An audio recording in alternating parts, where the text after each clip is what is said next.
आणि त्यांचं ते निडलिंग जे करतात ते असं वाटतच नाही की एवढ्या म्हणजे त्या छोट्या म्हणजे सुया असतात ते हे करतात, इतकं अगदी हळुवारपणे त्यांचा हात आहे. नमस्कार, मी महानंदा महाजन शेट्टी. मला गुडघ्यांचा आणि पायांचा आजार होता आणि मी सगळीकडे दाखवले दवाखान्यात, म्हणजे पुण्याला सुद्धा जाऊन आले होते, तिथली पण ट्रीटमेंट घेतली. पण नंतर इकडं माझी बहीण हिलिंग हँड्स फिजिओथेरपी मध्ये हाताच्या ह्याच्या दुखण्यासाठी घेतली होती इथं ट्रीटमेंट. मग तेव्हा मला तिचं बरं झाल्यावर इकडं येऊन मी पण ट्रीटमेंट घ्यावं असं वाटलं आणि आले इकडं. मॅडमशी बोलले, सगळं काय आजार आहे तो सांगितला.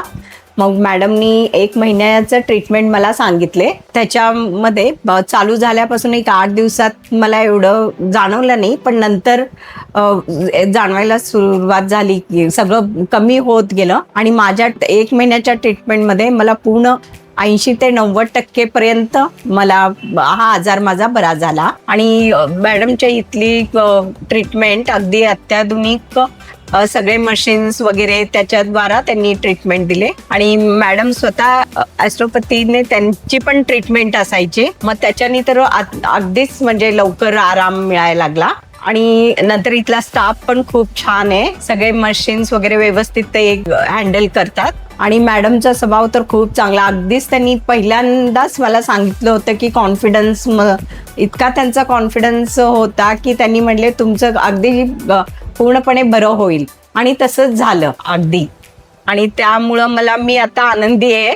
मला व्यवस्थित चालणं वगैरे आता हे व्हायला लागले. अगोदर अगदीच चालायला पण त्रास होत होता, पण आता तसं नाही, आता व्यवस्थित मी चालू शकते. आणि इकडचं मॅडमचं हे माझी सदिच्छा आहे की मॅडमचं असं हे पूर्ण अजून मोठं व्हायला पाहिजे, हे हिलिंग हँड्स फिजिओथेरपीचं सेंटर. आणि आहेच ते, प्रसिद्धच आहेत अगदी मॅडम. पूर्ण सोलापूरमध्ये अगदी सगळीकडेच त्यांची प्रसिद्धी आहे.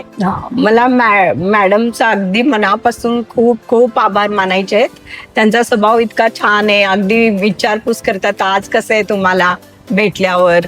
आणि त्यांचं ते निडलिंग जे करतात ते असं वाटतच नाही की एवढ्या म्हणजे त्या छोट्या म्हणजे सुया असतात ते हे करतात, इतकं अगदी हळुवारपणे त्यांचा हात आहे.